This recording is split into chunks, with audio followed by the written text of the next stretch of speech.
Have you ever looked around at your perfectly normal, socially acceptable life and realized something feels incredibly empty? You might have the job, the routine, and the comforts, yet there's a nagging sense that something vital is missing. This void exists because our daily lives are built on identities that have no connection to our actual nature. We spend our years operating behind a set of carefully constructed psychological masks. The first mask, ahankara, is the exaggerated, confident armor you wear to navigate society. But tucked underneath is a second hidden identity, mamakara. This is the insecure, smaller self, secretly believing you don't measure up to the bold projection you show others. Most of human life is exhausted by the constant work of managing the gap between these two illusions.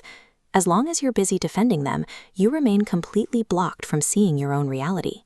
The 19th century philosopher Swami Vivekananda used a specific parable to explain exactly how we fall into this psychological trap. Imagine an orphaned lion cub, discovered in the forest and adopted by a flock of sheep. Over the years, the cub adapts to its environment. It learns to graze on grass, it mimics the flock's bleating, it lives in prey animal fear, terrified of whatever lurks in the woods. We are born with the inherent nature of a predator, sovereign, vast, and capable, but we are taught from infancy to mimic the safety of the herd. We shrink ourselves to fit into a world of fragile, fearful sheep. The conditioning runs so deep that we can't just think our way out of it. Without an external disruption to shatter the routine, we will live our entire lives, and eventually die, completely believing the illusion. One day, that ultimate disruption finally arrives. A massive, fully grown lion bursts into the clearing to attack the flock.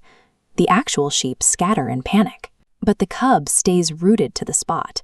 It is terrified, but it's also paralyzed by a magnetic, unexplainable attraction to this massive predator.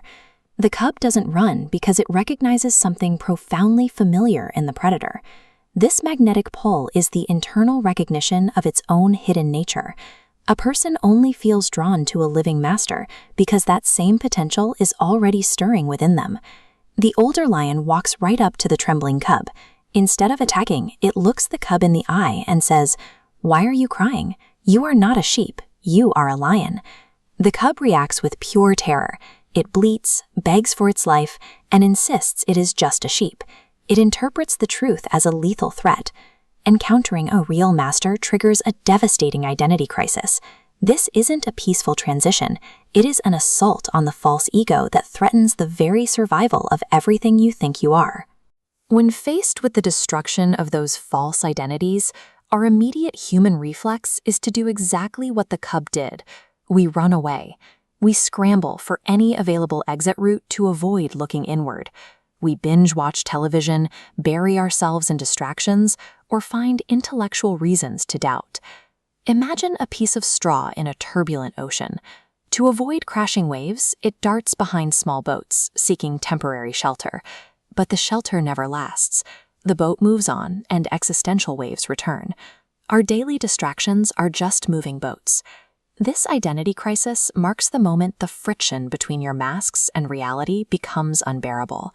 It is the absolutely necessary breaking point in the journey, the exact moment where the old, fragile self finally begins to fail. Fighting to protect an illusion against reality is the root cause of all prolonged psychological suffering.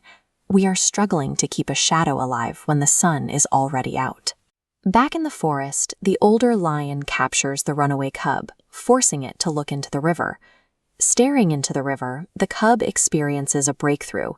It looks at the master's face, then looks at its own reflection, and sees that they are one and the same. The master forces the cub to taste a piece of fresh meat. The raw experience of the blood provides a truth that immediately overrides years of sheep conditioning.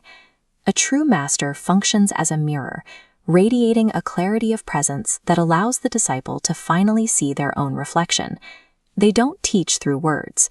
They awaken you by simply existing in a different space. To permanently shatter the deep-rooted conditioning of the false self, you need that direct, visceral experience. Logic is not enough. We can look at this through the physics of consciousness. This visual represents a single, pure source of light striking a mirror. When that light hits the human body and mind, it fractures. it scatters into thousands of individual rays, known as nadis. These scattered lines represent our divided identities and our endless outward attachments to the physical world. Spiritual awakening is the process of taking all those scattered, outward-facing rays of attention and turning them back inward, centering them directly on the original source of the light. This inward turn triggers our deepest fear, because it feels like we are losing ourselves entirely. But surrendering your isolated, constructed identity is not a death. When the sheep identity collapses, you return to the state of original, undivided light, awakening to the eternal intelligence.